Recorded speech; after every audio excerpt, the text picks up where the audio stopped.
à tous et bienvenue sur cette conférence. La prépa HEC est-elle une filière d'avenir? Et permettez-moi de commencer par des excuses. Je m'excuse parce que je suis un inconditionnel, un amoureux inconditionnel de la prépa HEC. Ça fait plus de 25 ans maintenant que j'accompagne des étudiants de prépa.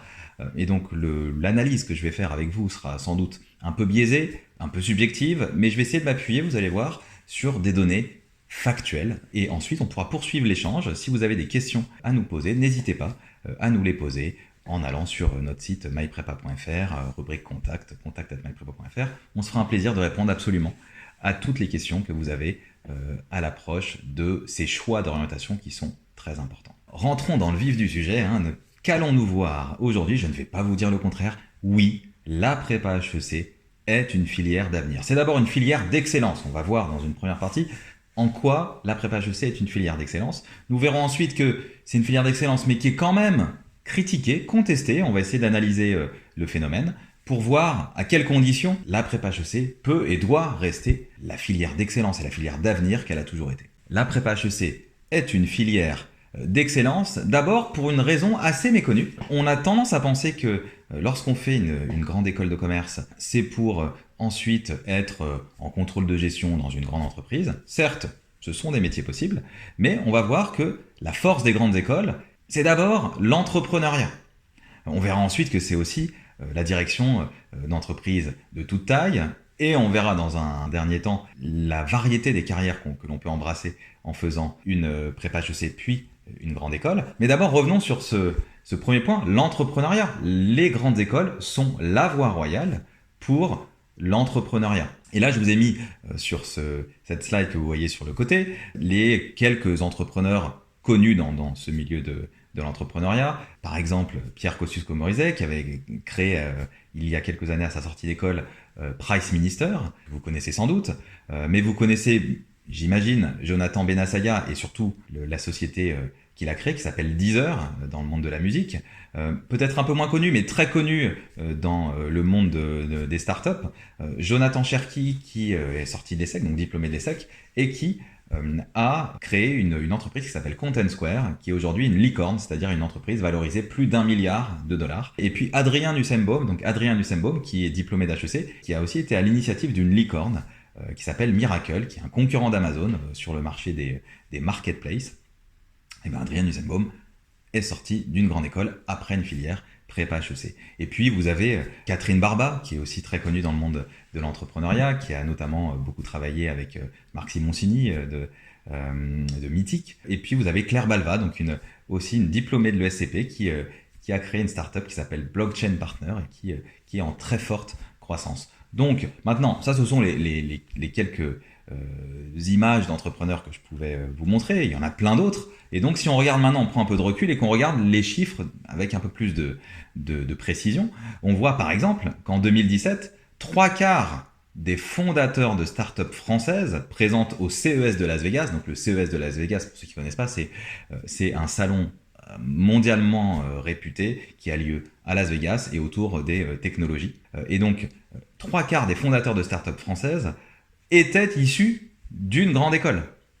Alors oui, on peut très bien faire de l'entrepreneuriat, donc monter son entreprise sans avoir fait une grande école, mais si on veut faire une start-up qui va connaître un grand succès, mais bien très souvent en fait, il faut avoir un bagage, et ce bagage, on l'acquiert en école de commerce, et dans les grandes écoles, donc école de commerce ou école d'ingénieurs. Donc dans les 3/4 des fondateurs dont je vous parle sur le CES, ce sont des personnes issues d'une grande école de commerce ou d'ingénieurs. Et puis, on voit aussi 46% des fondateurs de start-up sortis d'une grande école, pour moitié d'une école de commerce et l'autre moitié d'une école d'ingénieurs. Ça, c'était Roland Berger qui l'avait analysé sur l'une de ses études.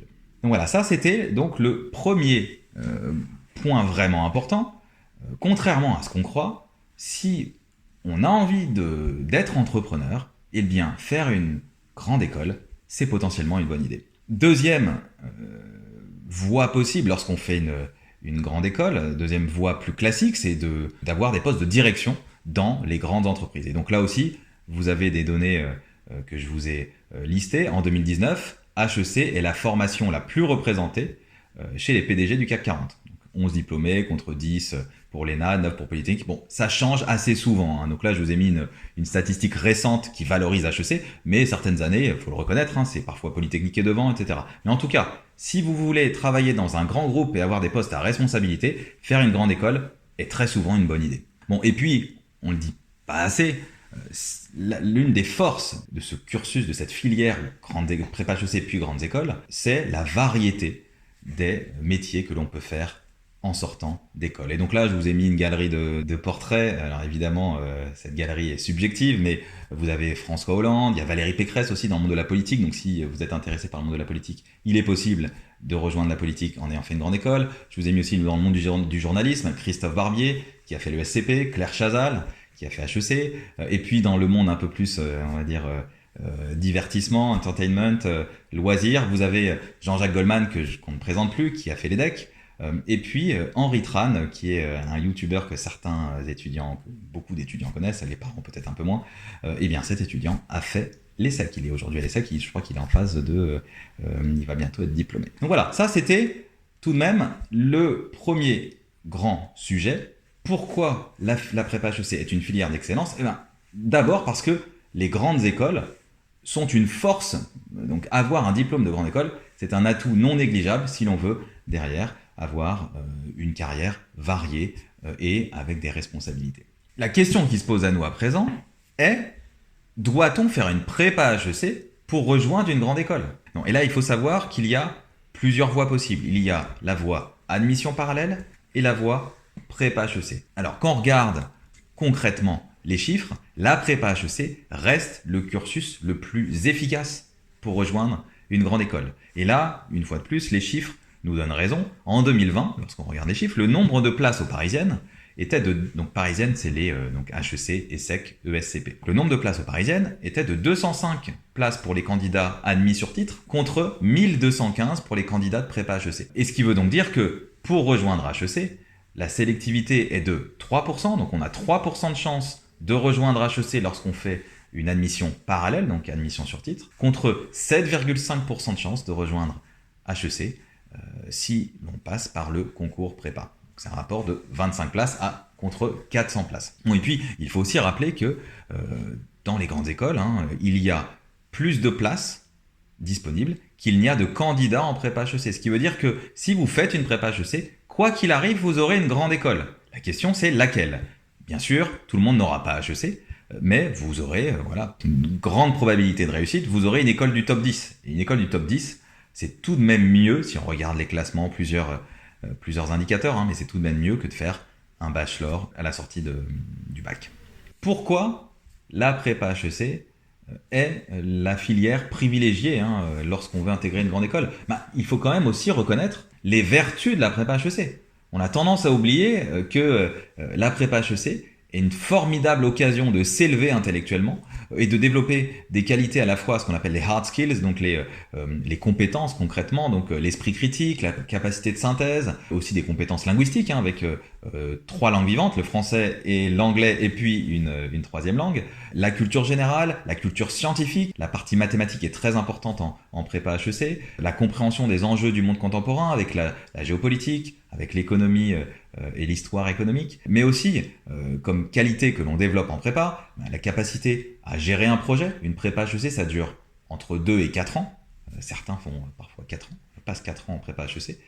Et donc, tout ça demande des qualités d'organisation qui sont très importantes plus tard dans vos fonctions opérationnelles dans la vie à venir. Et puis, donc au-delà de ces compétences, on acquiert aussi ce qu'on appelle les soft skills qui sont fondamentales dans le monde de demain, à savoir les capacités de communication, la curiosité intellectuelle et cette envie d'apprendre dans un monde où l'apprentissage tout au long de la vie sera un élément clé, mais aussi la capacité à gérer le stress, à transformer ce stress en adrénaline et faire en sorte d'être meilleur lorsqu'il y a du stress, parce que le stress, en fait, on ne peut pas le supprimer. Le stress fait partie de la vie et on apprend à le gérer aussi en prépa HEC. Et puis, autre élément fondamental, on apprend à se remettre en question, à parfois avoir des petits échecs, ce qu'on vit comme un échec, mais on apprend à se relever de ces échecs parce que en prépa HEC, on passe son temps à apprendre, à faire des erreurs et on apprend de ces erreurs et c'est comme ça que petit à petit on progresse. Et enfin, et ça c'est peut-être un petit peu moins connu, la prépa HEC, notamment sur certaines matières, permet de développer des qualités de créativité. Alors, sur la partie, par exemple, mathématiques, les mathématiques à un haut niveau, donc c'est le niveau de prépa HEC est assez élevé, hein, tout est relatif, mais c'est quand même un niveau assez élevé, où le niveau d'abstraction est élevé, et où la créativité est nécessaire si l'on veut résoudre certains problèmes. Et de la même façon, pour s'organiser, gérer un projet aussi dense que le projet d'une prépa HEC, il faut aussi faire preuve de créativité. Donc voilà, la prépa HEC est la filière privilégiée dans le recrutement des grandes écoles et aussi plus tard, hein, lorsqu'on le voit dans la vie active, les entrepreneurs dont je vous ai montré un panorama restreint, quasiment tous avaient fait une prépa HEC et n'avaient pas fait une admission sur titre. Voilà, il était bon donc de rappeler ces quelques vérités sur la prépa HEC. Pourtant, l'excellence de la filière prépa HEC est critiquée, remise en question. Il y a encore des voix qui s'élèvent pour condamner ce système. Et on le voit hein, sur la slide qui s'affiche, on parle de l'excellence au prix fort, on a même un auteur qui nous dit que la prépa transforme les jeunes en gens violents, on parle de l'enfer de la prépa HEC, on parle d'inégalité sociale. J'ai moi-même aussi fait un article sur le blog de MyPrépa, hein, MyPrépa News, sur les phrases assassines que prononcent les professeurs. Parfois, on a encore des profs, une prof une fois qui a dit à un élève vous visez HEC ? Eh bien, je vais me présenter au concours Miss Monde. Voilà des attitudes qui ne sont pas admissibles. Mais maintenant, essayons d'analyser. Ok, le système a ses défauts, mais analysons l'ensemble du problème et il convient de remarquer que la responsabilité est amplement partagée sur l'ensemble des maillons de ce système. Le nivellement vers le bas. Avoir 98% de bacheliers aujourd'hui, est-ce le révélateur d'un niveau élevé ou plutôt le révélateur d'un nivellement vers le bas ? Vous connaissez ma réponse. Le rapport à l'erreur et à l'échec. Oui, les étudiants qui arrivent en prépa ont du mal à gérer l'échec, ont du mal à gérer la difficulté, ont du mal à gérer les différences de niveau entre les étudiants. Est-ce la faute du système prépa HEC ou est-ce la faute de tout un système qui n'a pas mis le rapport à l'erreur comme un élément moteur du progrès? Les inégalités territoriales.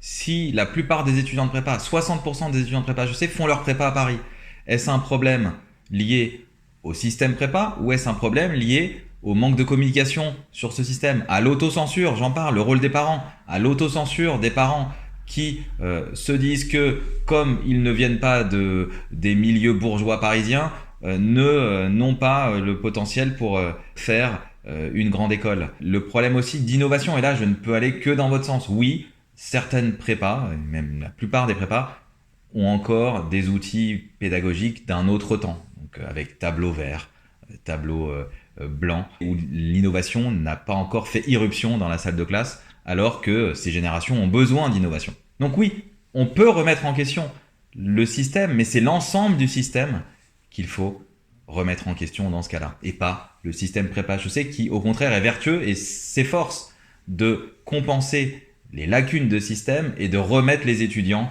au niveau notamment de la compétition internationale que les étudiants vont devoir affronter plus tard dans la vie active. Compétition au sens noble du terme et non pas au sens belliqueux du terme. Autre élément, la prépa HEC, oui, est concurrencée.